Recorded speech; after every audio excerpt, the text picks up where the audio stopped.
after several drone attacks. The Azot plant in Tula is out of action. A key defense plant in Tula, Russia, was hit twice in 3 days by drone strikes, forcing it to halt operations. The facility develops high-precision weapons, including air defense systems. Damage includes a substation, warehouses, admin buildings, and a loading hangar. Ukraine has carried out one of its most strategically significant drone strikes to date, targeting the heart of Russia's air defense industry.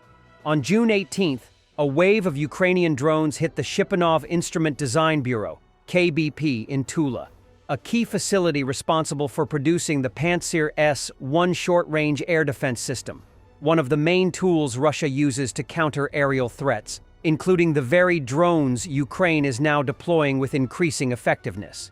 This was not a symbolic or random strike. Ukrainian planners chose their target carefully, aiming to undermine Russia's capacity to replace and repair a core component of its defensive arsenal. Independent Russian outlet Astra reported that the attack came in 2 waves and inflicted damage on vital parts of the complex.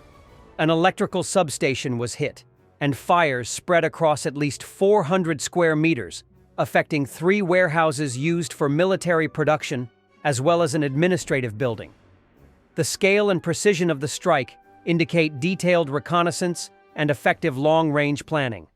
This drone operation represents a notable escalation in Ukraine's use of deep strike capabilities, with increasing focus on not just tactical battlefield targets, but also strategic infrastructure supporting Russia's war effort. It also underscores a growing trend in the war: the use of low-cost, precision-guided drones to target sensitive military-industrial facilities far from the front lines. By damaging the KBP facility, Ukraine has effectively delayed or even halted the production of new Pantsir systems in the near term, which could leave Russian forces more vulnerable to future drone and missile attacks. The strike follows a series of similar Ukrainian operations.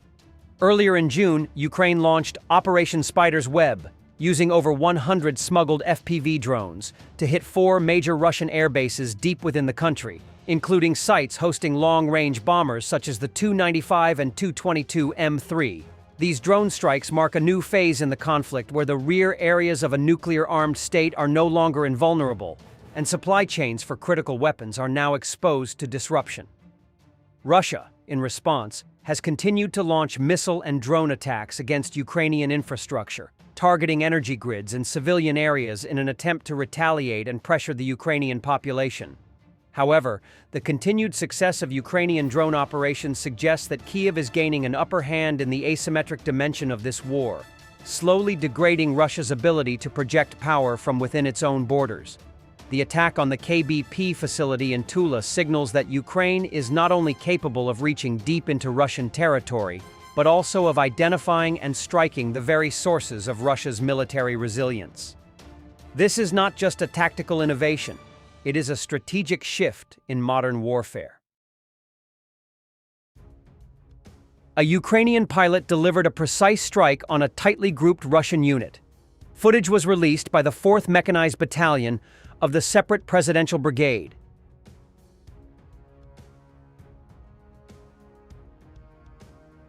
A Russian veteran of the Chechen War who has deserted from the war in Ukraine has described how poorly equipped Russian soldiers were forced into assaults, shot by their own side if severely wounded, and stopped by Chechen blocking detachments if they tried to retreat.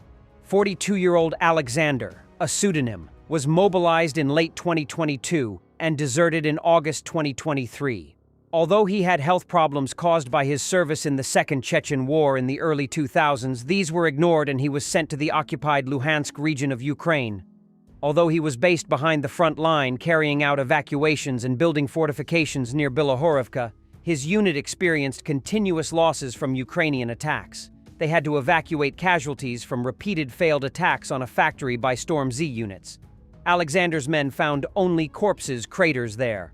He blames a local battalion commander with the call sign Belly White, who wiped out his Luhansk guys on the front line with constant assaults, especially when they were taking the local filtration station. He killed everyone and eventually got to our guys. They were evacuating the wounded, and he wanted to send them to Storm. The first time he succeeded, the guys didn't know what was what yet. The second time he shot them in the legs with an assault rifle. One company of his battalion was assigned to a stormtrooper unit but was nearly wiped out. During the first assault, 37 people out of 110 remained.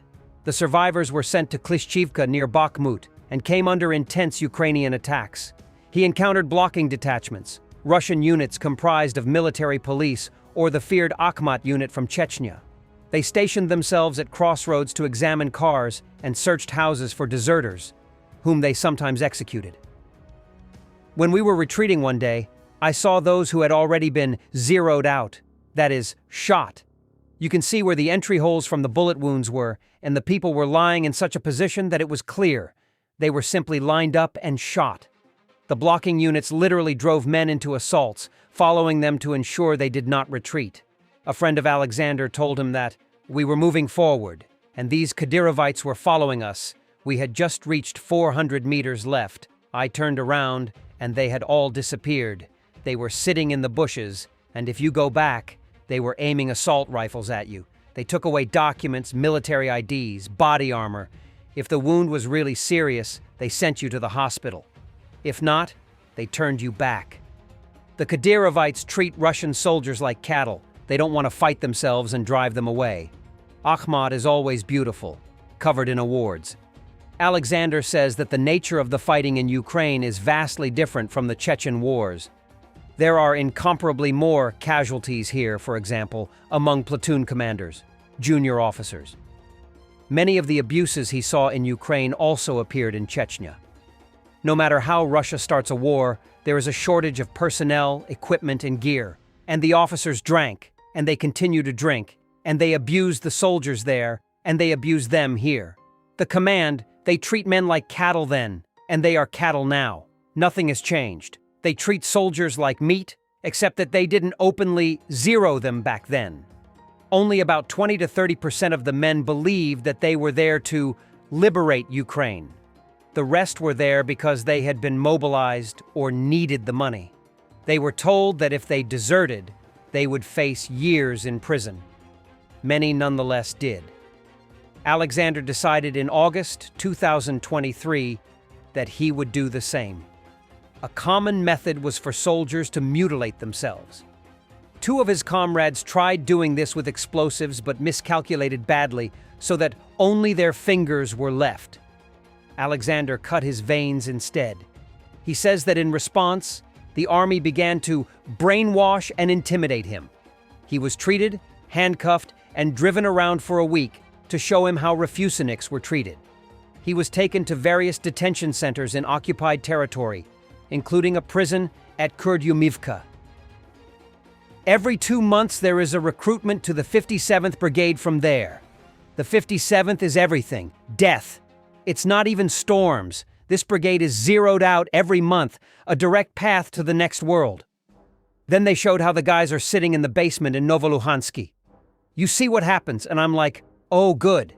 They bring me to Svitlodarsk, 2 hours later, to a mental hospital. Kremlin spokes Peskov. We have a strategic advantage. Why lose it? We're advancing deeper into Ukraine and will keep going. We don't need a ceasefire. Putin claims Russia is not seeking Ukraine's capitulation, but insists on recognition of the reality on the ground. A familiar narrative used by imperialists. Ukrainians and Russians are one people, so all of Ukraine is ours. Wherever a Russian soldier steps, it belongs to us, said bunker lunatic Putin at the St. Petersburg Economic Forum, continuing his delusional rants. Meanwhile, Trump says, Russia wants peace. I'm sure of it. How far can your army go? You said, you mentioned regarding the regions in Ukraine that we consider ours. Yes, I have said many times that I consider the Russian and Ukrainian people as one people. Actually, in this sense, all of Ukraine is ours. Russia just preparing to strike with more and more drones. Russia plans to continue drone swarm terror attacks on Ukrainian cities while simultaneously launching a dual disinformation campaign. Andriy Kovalenko, head of Ukraine's Center for Countering Disinformation, warns. The Russian economy has faced a wide range of problems that, together, formed a perfect storm, said Russian Sberbank CEO German Gref.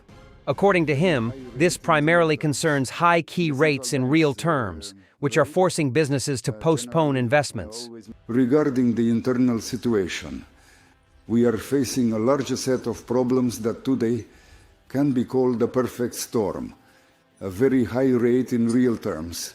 The central bank's rate generally always matters, not in absolute terms, but in real terms, meaning the difference between current inflation and the central bank's rate.